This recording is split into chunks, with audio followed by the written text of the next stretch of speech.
Utility. Yes. Retribution Paladin utility. We've had some news in the last 24 hours. Blessings are coming back. Proper blessings. Not... Well, it is Blessing of Kings and Blessing of Might, but not as they were at the moment. At the moment, of course, they're just these raid buffs that someone else could easily bring. We're actually getting proper ones. Now, you may have seen these already. I'm just going to go through them. It completely snookered my utility videos that I'd been working on before this new alpha update. But let's have a look at them anyway. Now, there are good things and bad things on them. On the whole, I would view them as positive. It is obviously early days. These things, anything about them could change between now and then. We can only talk about them as they are now. But as they are now, we'll do the compliment sandwich. I'll do the really obvious good thing first. And then we'll do the things that's a bit ooh. And then we'll look at other good things about them. Because I want to end on a positive note on this one, because as things stand at the moment, it's quite positive. Because a couple of days ago, utility was not looking great. In Warlords of Draenor, Retribution Paladins have had a little issue with raid utility. Our damage has been competitive. I have not felt uncompetitive on the vast majority of fights. There's been a couple, well, maybe 3, where I've thought... But... And in those situations, utility it usually helps you out. But our utility has tended to have been of the single target type. You know, Hand of Sacrifice, Hand of Protection, maybe Hand of Purity, being rarely used. These sorts of things, it's not great. It's not competing with raid-wide utility. And this is why you don't see Retribution Paladins in the top 10 guilds. It's why... They're not even seen exclusively outside of that. There are plenty of guilds all the way down that don't really take them at all. It's also quite rare, especially at the top end of Mythic raiding, to have more than one Retribution Paladin in your roster. So what I really wanted was raid-wide utility. I was hoping for raid-wide utility. And then we looked at the data mine stuff that came out last week, and I thought, okay, they're taking away Hand of Sacrifice from us. Oh, that's it. We're not getting anything in return. Okay, right. They have changed Blessing of Protection. You know, Hand of Protection is now coming from Blessing of Protection again. That's really good because, as I've already noted, if, as it appears you can from the tooltip, you can attack whilst in Blessing of Protection, and it doesn't reset your aggro. It could actually be a useful blessing to put on a tank when they might be facing heavy incoming physical damage. So it's really good for that. But these new blessings, Blessing of Kings, Blessing of Might, and Blessing of Wisdom. Now, let's just go through what each one does. So Blessing of Kings places a blessing on an ally. I'm not sure I like the word ally there. I'm hoping it includes us as well. I'm hoping we can place it on ourselves, that they haven't given us something that you can't use yourself. These things have happened before, but I think we can probably put it on ourselves. Which grants you an absorption shield. It absorbs up to a certain amount of damage based on your gear. And will be refreshed to full strength every 6 seconds. It's a bit like Sacred Shield. I don't, you know, presumably a bit more powerful. But it reads like Sacred Shield, doesn't it, if we're honest. And it says, of course, you may only have 3 total active of Blessing of Kings, Blessing of Might, Blessing of Wisdom. So these sort of trio of blessings, we can put 3 of them about. We could put 3 of the same one about, or 2 of one of the other, or 1 of each, whatever. In your group, which for dungeons will be really powerful. For raids, still quite powerful. I mean, for something like this, of course, you know, this is the sort of thing you would potentially put on a tank or someone else who is having to soak some damage. Blessing of Might. Now, this is the one I think that is going to be used. Because remember, we can only have 3 in total on there, and I think it's going to be calls for 3 lots of Blessing of Kings. Blessing of Might, if we're honest. Because places a blessing on an ally that causes their attacks to have a 10% chance to deal 30% additional damage as holy. You may only have 3 total active spells, blah, blah, blah, blah, blah. Now, this is a straight up 3% damage increase. In fact, for physical damage dealers, it could be slightly more because it's in the form of holy damage, which is pure spell damage, not affected by armor. So it's just a straight up 3% extra damage on average. And you can put 3 of these up around the raid. It's like 9% of a person. Now, some people look at that, oh, no, not very much. It actually is.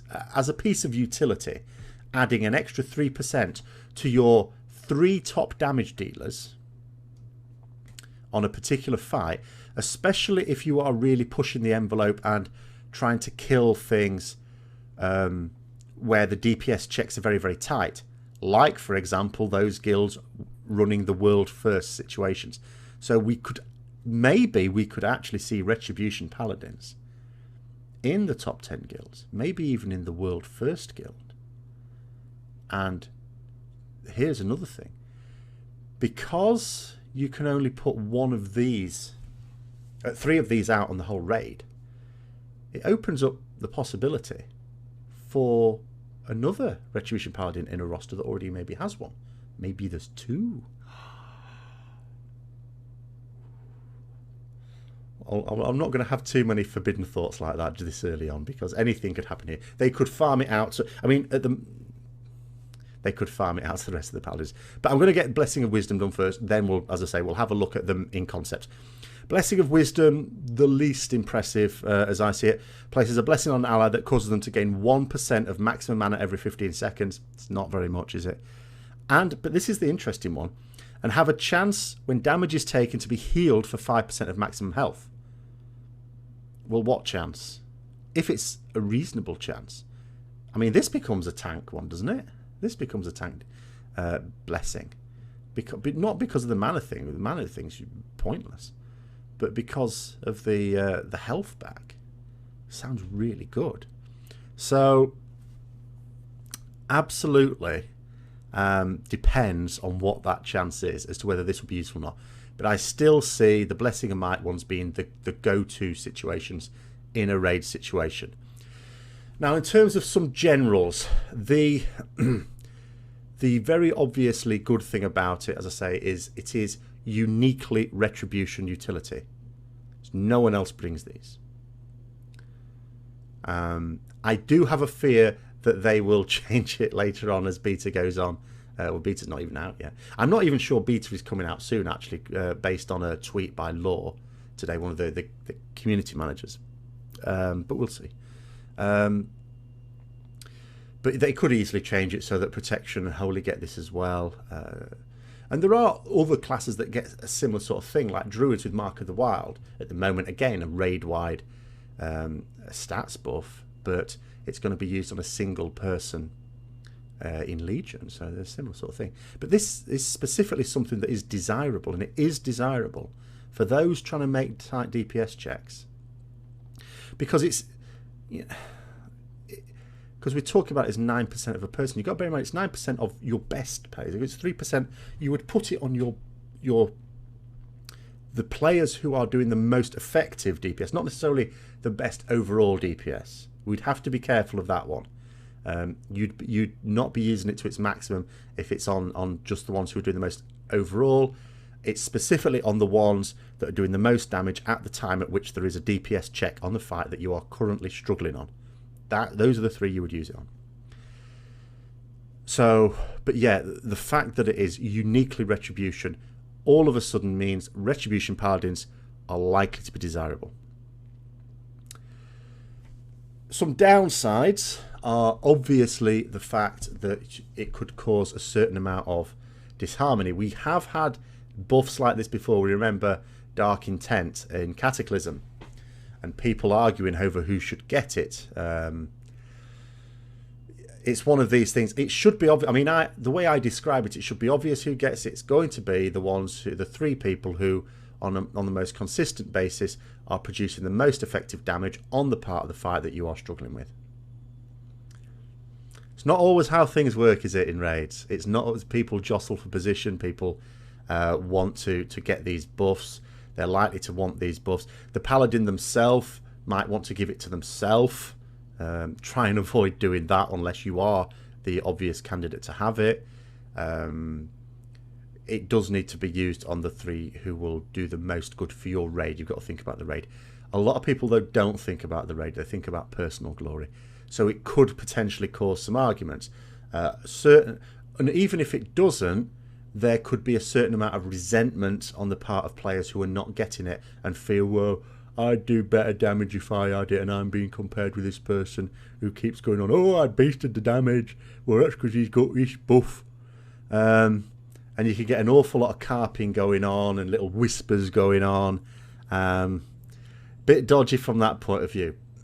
However, I'm back to the positives, because I am delighted, because it's not the utility I wanted. I would still rather have an overall useful raid utility. But I'll take this. Playing a Retribution Paladin where our utility has been eroded. We used to be utility kings, not specifically Retribution, of course. Paladins in general used to be utility kings. When I joined the guild that I was in through most of Warlords of Draenor, I joined it after Siege of Orgrimmar. They'd completed it, they'd completed it before me, but I had completed it. So the tier was over. We were just, on the run into Warlords of Draenor, doing a bit of beta and all that sort of business. And I applied to a guild, but as part of the application, I actually asked the officer I was talking to, why are you recruiting a Retribution Paladin when you don't appear to have or have used a Retribution Paladin all that much in Siege of Orgrimmar? Because I'd checked through their logs, I'd seen, I'm not replacing Retribution Paladin who's left. They didn't seem to have a regular one. And the answer that came back was, because of the ability pruning, they knew that people would be losing certain abilities, but they were very much banking on the fact that Paladins, as the utility kings, would be retaining a fair amount of utility. You can imagine my horror as Warlords of Draenor beta rumbled on and stuff was taken away, and I was thinking, I'm not going to have very good utility here. Now, fortunately, it was okay, because I was able to compete on damage, and I was able to compete on the staying out of fire stakes, and in other sort of useful traits for killing mythic bosses. I was generally sound.